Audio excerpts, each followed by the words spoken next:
selalu. Selamat pagi. Pagi.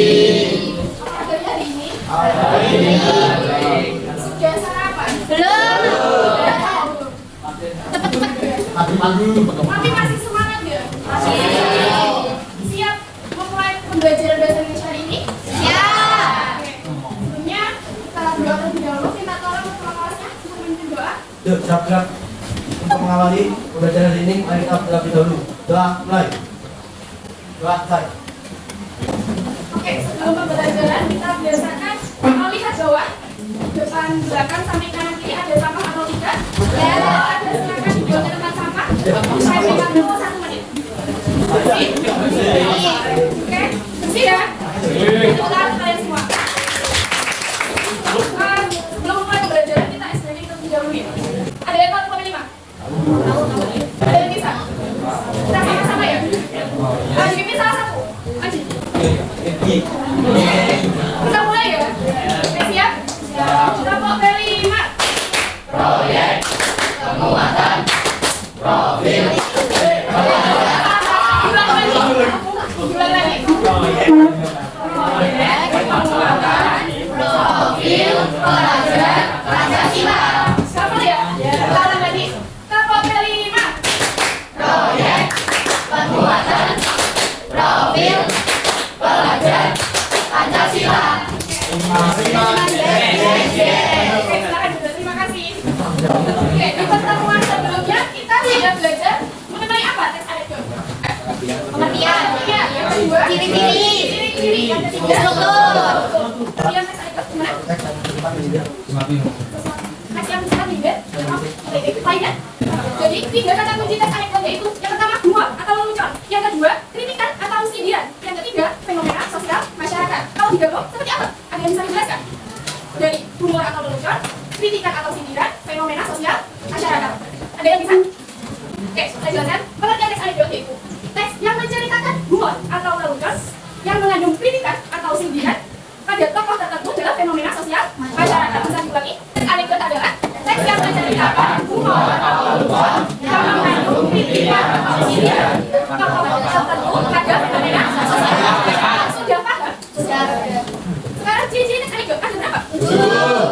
Bedanya teks anekdot dengan teks cerita lucu apa? Anekdot mengandung sindiran. Kalau teks lucu? Hanya untuk menghibur. Jadi teks anekdot dengan teks humor itu berbeda ya. Bedanya di mana Bu? Kalau teks anekdot tujuannya untuk mengkritik atau menyindir, sedangkan teks lucu tujuannya hanya untuk menghibur. Ciri-cirinya tadi ada berapa? Saja nak? Yang pasti sifat humor atau lelucon. Yang kedua, sifat mendidik itu seperti apa? Buat bacanya Yang kedua, apa? Yang ketiga, sifat menyindir. Yang keempat, mengenai orang penting. Yang kelima, memiliki tujuan tertentu. Yang keenam, cerita yang menyajikan hampir menyerupai dengan yang ketujuh. Tentang karakter hewan dan manusia. Contohnya apa? Karakter hewan dan manusia. Tikus kantor. Kenapa kok tikus kantor? Artinya apa? Kenapa tikus? Kenapa nggak kucing kantor? Kenapa harus tikus? Kenapa? Karena tikus suka mencuri, mengambil hak orang lain. Kenapa harus bejasi? Karena yang melakukan berarti. Karena orang yang punya jabatan itu rapi-rapi. Kalau rapi biasanya identik dengan bejasi, maka disebut tikus yang artinya kemudian struktur ada berapa nak? Apa saja? Orientasi, visi, reaksi, kode. Bagian awal, kemudian orientasi. Latar belakang peristiwa. Dan krisis. Konflik. Nah, di krisis itu terdapat konflik. Humornya itu ada di krisis. Kemudian terakhir krisis reaksi. Apa itu reaksi? Tanggapan dari konflik ya. Kemudian yang terakhir kesimpulan. Untuk apa sih? Jika strukturnya tidak urut, apakah boleh nggak? Apa? Karena kesimpulannya tidak berurut. Setelah pengertian, kemudian ciri-ciri dan struktur, kita belajar apa hari ini? Kaidah bacaan teks anekdot. Kaidah bahasaan teks anekdot. Sebelumnya kaidah itu apa? Sudah dalam KBBI? Belum. Dilihat kaidah apa? Jadi kaidah itu pedoman atau patokan. Kalau kaidah kebahasaan teks anekdot apa? Digunakan agar menulis Patokan atau pedoman kaidah kebahasaan teks anekdot. Kaidah kebahasaan teks anekdot ada berapa? Yang pertama menggunakan kata-kata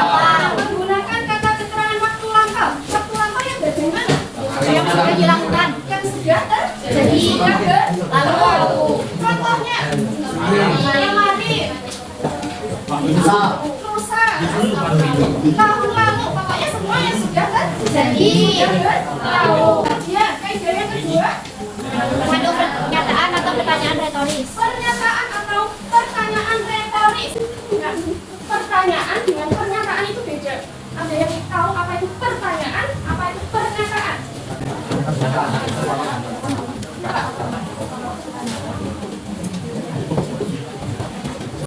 Apa itu pernyataan? Yang lain? Jadi pernyataan adalah kalimat yang bisa dinilai benar atau salah. Itu pernyataan. Contohnya ada yang bisa memberi contoh kalimat yang bisa dinilai benar atau salah. Apa? Papan tulis itu memiliki dua warna. Apakah bisa dinilai benar atau salah? Benar atau salah? Benar. Jadi itu termasuk pernyataan. Kalau pertanyaan, pertanyaan apa? Kalimat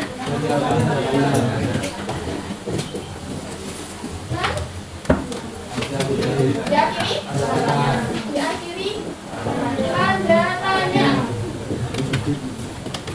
atau kalimat yang bisa dijawab. Contohnya apa, Nak? Ini jam berapa? Bisa dijawab atau tidak? Bisa. Memiliki tanda tanya atau tidak? Ya. Itu termasuk pertanyaan. Sedangkan retoris, apa itu retoris?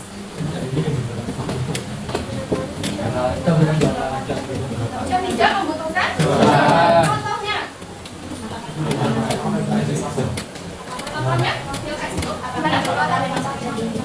Apakah ibu kota memang jam ini? Kemudian apa lagi? Namanya juga ibu kota. Kalau tidak kejam namanya sudah tahu. Kenapa harus ditanyakan? Jadi itu termasuk retoris. Yang kedua, yang ketiga, menggunakan kondisi temporal dan kausalitas. Kondisi temporal apa? Yang berdasarkan urutan waktu. Contohnya, kemudian lalu. Ada yang bisa memberi contoh kalimatnya?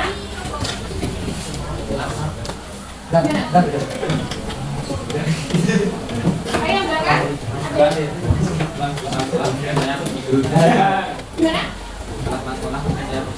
Setelah pulang sekolah, kemudian saya tidur. Konjungsi temporalnya apa? Kemudian. Sedangkan konjungsi kausalitas kata hubung sebab akibat ditandai dengan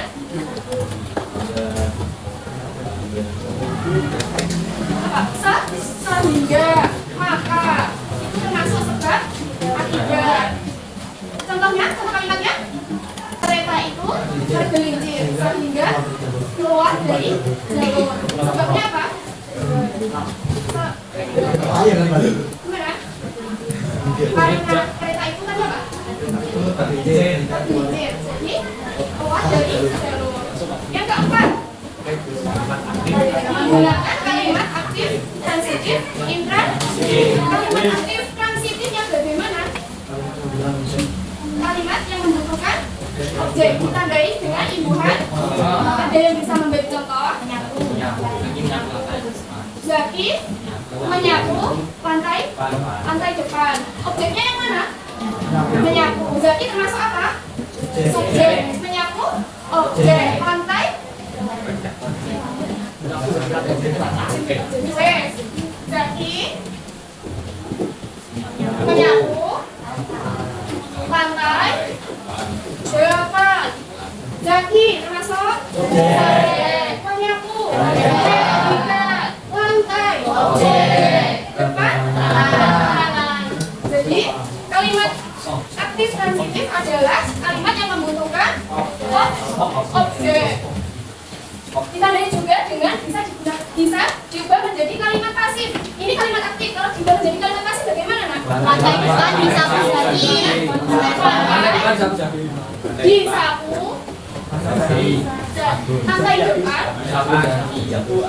Angka yang depan di satu bagi.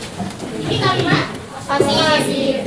Sedangkan kalimat aktif intransitif apa itu? Kalimat yang tidak membutuhkan objek. Contohnya, kita baik dengan imbuhan ber.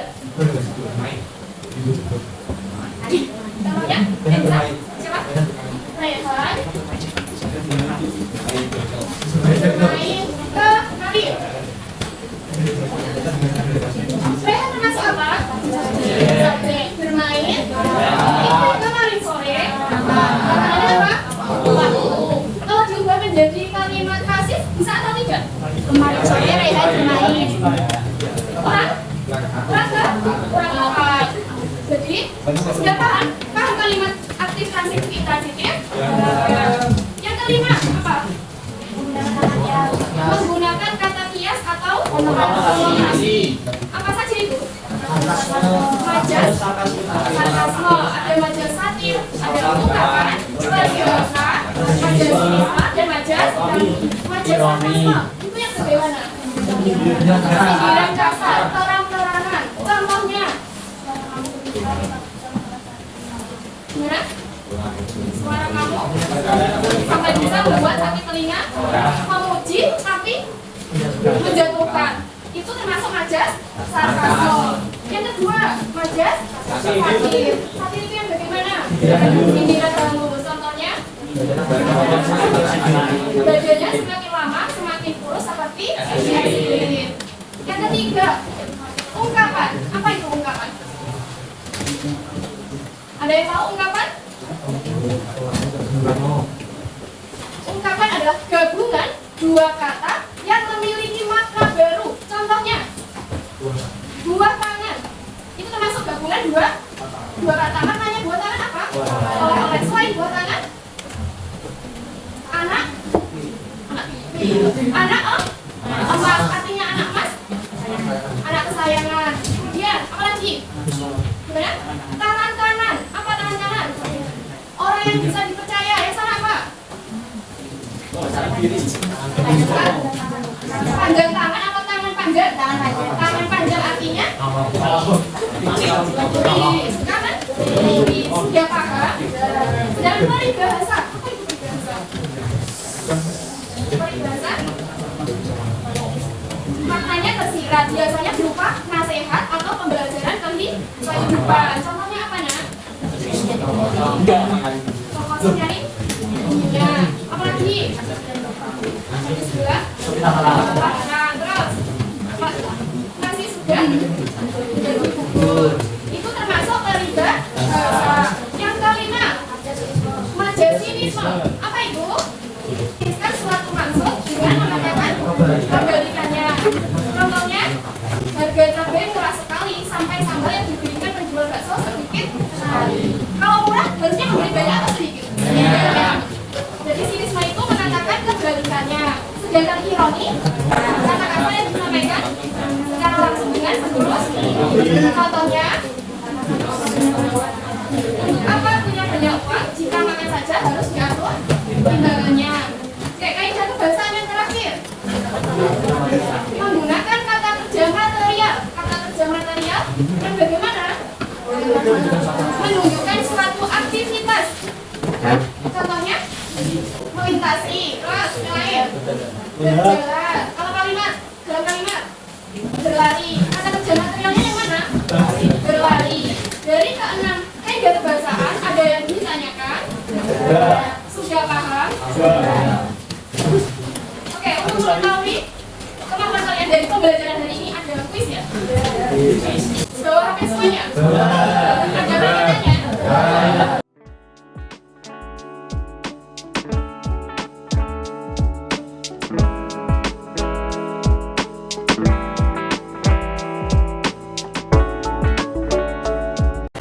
Dari 10 pertanyaan, mana yang paling susah? Enggak semua. Sekarang buka UTS-nya halaman 33. Tugasnya di rumah, kalian menganalisis kaidah kebahasaan. Di situ ada teks apa? Teks analisis judulnya apa? cara keledai membaca buku. Nanti dianalisis berdasarkan kaidah kebiasaannya. Kerjakan di rumah, kita bahas di pertemuan selanjutnya.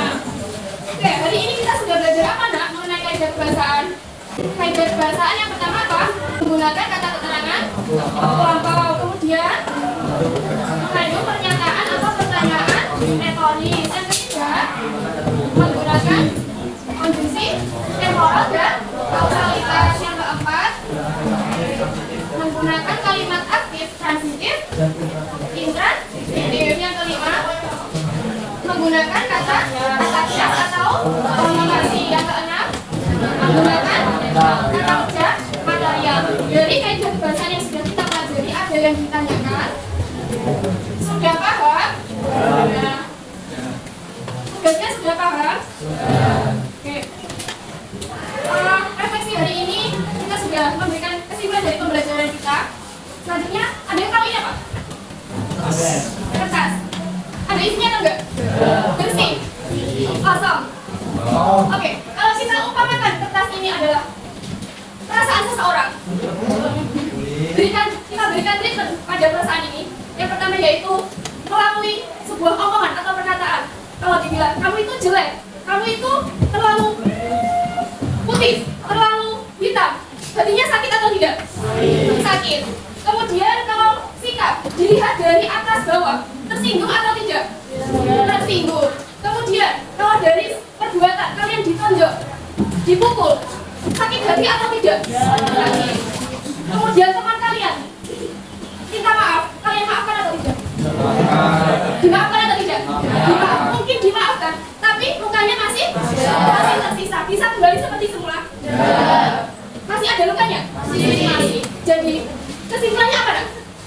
Jangan apa? Jangan menyakiti hati orang. Jangan suka membuli.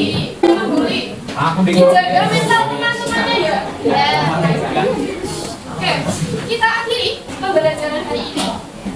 Tugasnya sudah disampaikan, sudah paham semua? Oke, saya akhiri pembelajaran hari ini. Ibu minta maaf kalau ada salah kata dalam menjelaskan. Dan jika kalian belum jelas nanti bisa ditanyakan di WA group ya. Sudah paham semua? Saya akhiri. Wassalamualaikum warahmatullahi wabarakatuh. Waalaikumsalam warahmatullahi wabarakatuh.